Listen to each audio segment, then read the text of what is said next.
Team हमारी chairing up, छोटे छोटे खिलाड़ी सभी बच्चों को इंकरेज करते हुए सिर के ऊपर चेयरिंग अप। और मैं चाहूंगी पवेलियन से जोरदार तालियां मैं इन स्पोर्ट्स लविंग सभी बच्चों के लिए बहुत जोरदार तालियां। सेक्रेटरी चेन के sports council madam Nusrat Gul ji से to present her welcome address. Madam Nusrat गुल।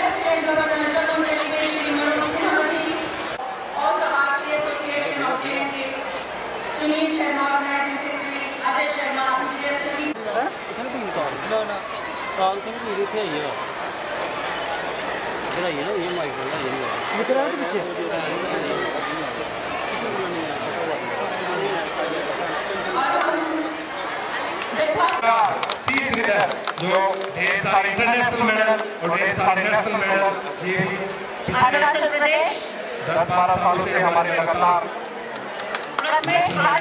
फ्रॉम महाराष्ट्र।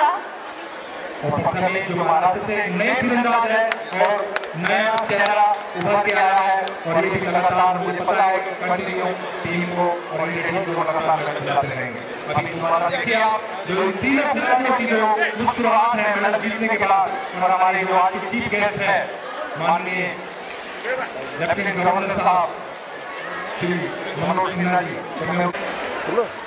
देख सकते हैं कि मेडल जीतने के बाद जो मुस्कुराहट एक प्लेयर के चेहरे पे होनी चाहिए। एक प्लेयर बैठा है पोडियम में उसका फीमेल जो भी स्टेट से खेलते हैं, एक टीम में 4 लोग होते हैं लेकिन मिक्स टीम में highest male and highest female. X10 की लड़ाई है क्योंकि ये आज सीनियर नेशनल आर्चरी चैंपियनशिप है और यहाँ पे मैं में लेके आऊँ तो 6 लगा हुआ है, उसके अंदर 6 नहीं होते हैं, 6 निशाना साधो है। गोल्ड मेडल के लिए महाराष्ट्र टीम है हमारी और दिल्ली और महाराष्ट्र के बीच गोल्ड मेडल मैच और AI पंजाब और मध्य प्रदेश ब्रॉन्ज मेडल। तो आज धूमधाम second target number 4, target number 3, target number 2, target number 1। तो इस प्रकार हमारे सभी आर्चर निशाना साधते हुए और अभी आर्चर तीर चलाने के बाद बाहर जाएंगे और फिर दूसरा आर्चर अंदर आएगा। आप देखेंगे अगर हम बोर्ड की बात करें आप देखेंगे बोर्ड के ऊपर तो शेष लगे हुए हैं, बिल्कुल सेंटर में येलो है। एंड ब्रॉन्ज मेडल मैच आपके सामने जो बहुत सुंदर ग्राउंड टारगेट के साथ और बहुत सुंदर बैरिकेड के साथ कवर किया गया है। तो मैं रिक्वेस्ट करूंगा आज के डायरेक्टर ऑफ शूटिंग श्री और आवश्यक नीतियों का निर्माण भी किया जाता है। अभी कुछ दिन पहले ही भारत की संसद द्वारा जम्मू कश्मीर का बजट पारित किया गया और प्रधानमंत्री जी ने 2015-16 की तुलना में इस वर्ष 22-23 में दुगुने से ज़्यादा का बजट जम्मू कश्मीर के लिए और यहाँ के लोगों के लिए दिया है।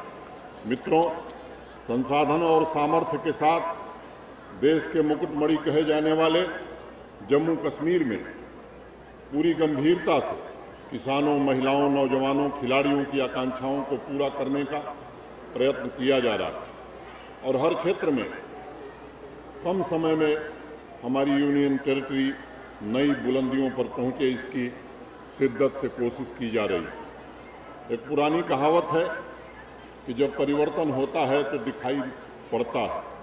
1014 महिला तथा पुरुष खिलाड़ियों के साथ साथ 50 अंतर्राष्ट्रीय स्तर के खिलाड़ियों की जम्मू में उपस्थिति इसी बात को रेखांकित करती है।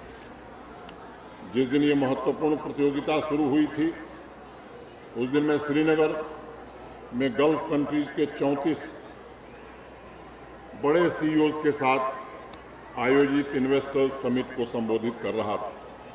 72 वर्षों से जो रेड टेप था उसे हटाकर रेड कारपेट बिछाने का काम अब जम्मू कश्मीर में किया गया।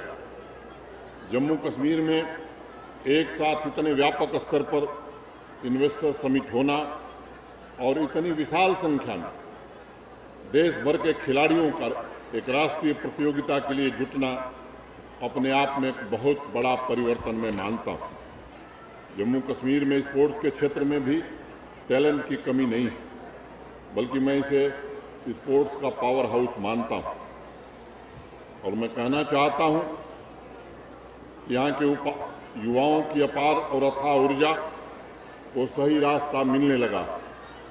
माननीय प्रधानमंत्री जी ने जब नए जम्मू कश्मीर की बुनियाद रखी तो स्पोर्ट्स सेक्टर में फैले हताशा और निराशा के माहौल को भी समाप्त करने में एक नए प्रकार के उम्मीद की किरण जगी है।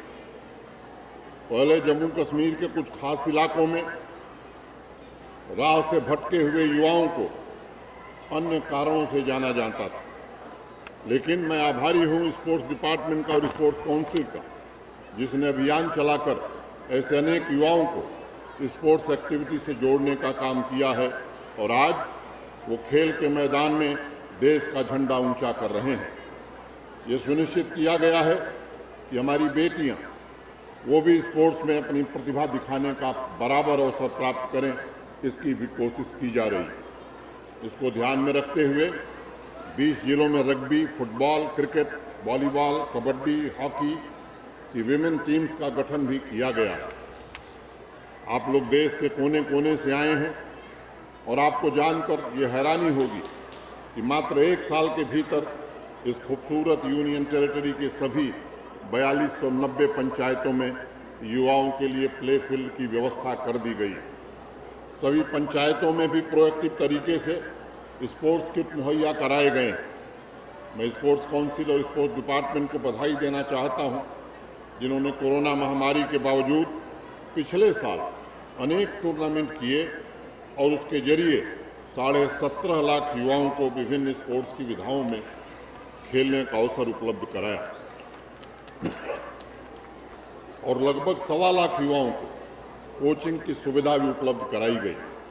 मित्रों, मैं मानता हूँ राष्ट्रीय तथा अंतर्राष्ट्रीय स्तर की प्रतियोगिताओं में मेडल जीतने के लिए पूरे वर्ष लगातार खेलने और कोचिंग का अनुभव ये अत्यंत आवश्यक है। इसलिए कोशिश है कि पूरे साल जम्मू कश्मीर के खिलाड़ियों को प्रतिस्पर्धा का अनुभव मिले और देश के अन्य भाग के खिलाड़ियों के साथ उनका पर्याप्त एक्सपोजर भी हो। इस बात को ध्यान में रखते हुए इस वर्ष भी एक स्पेशल प्रोग्राम के अंतर्गत 7.5 लाख युवाओं को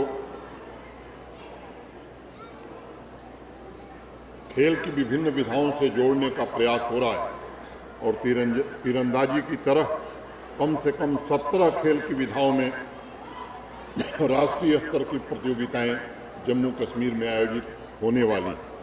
यहाँ खिलाड़ियों के सामने एक चुनौती थी, एक समस्या थी। उन्हें कैरियर प्रोग्रेशन का किस प्रकार से लाभ मिले, ये व्यवस्था नहीं थी। हम आभारी हैं अपने स्पोर्ट्स डिपार्टमेंट के एक्सपर्ट्स, खिलाड़ियों तथा अनेक लोगों से सलाह मशविरा करके विचार विमर्श करके एक नई स्पोर्ट्स पॉलिसी जम्मू कश्मीर में बनी, जो खिलाड़ियों को न सिर्फ उनके वर्तमान को सुनहरा बनाती है बल्कि भविष्य को भी सुरक्षित रखेगी। राष्ट्रीय अंतर्राष्ट्रीय प्रतियोगिताओं में मेडल्स लाने वाले खिलाड़ियों की इनामी रकम जहां बढ़ाई है, उन्हें टूर्नामेंट तथा एजुकेशन के हिसाब से गजटेड और नॉन गजटेड नौकरियां भी दी जा रही हैं। इस वर्ष की शुरुआत में स्पोर्ट्स पॉलिसी के लागू होने के पश्चात 2014 से लेकर 2021 के बैकलॉग को खत्म करने का काम प्रारंभ कर दिया गया है। जम्मू कश्मीर में खेल की क्रांति लाने के लिए संसाधनों का विस्तार किया जा रहा है। इस वर्ष सभी 20 जिलों में अत्याधुनिक 221 प्ले फील्ड बनाए जाएंगे तथा 157 स्पोर्ट्स कोर्ट का निर्माण और अपग्रेडेशन किया जाएगा। इस वित्तीय वर्ष के अंत तक लगभग राज्यपाल मनोज सिन्हा जी, हमारे प्रिंसिपल सेक्रेटरी इंद्र जी जो ट्रेजरर है इंडिया एसोसिएशन ऑफ आर्चरी के, और जम्मू कश्मीर स्पोर्ट्स काउंसिल की विस्तृत गुरु जी इसके अलावा मैं देख रहा हूँ कि बहुत सारे नौजवान बुजुर्ग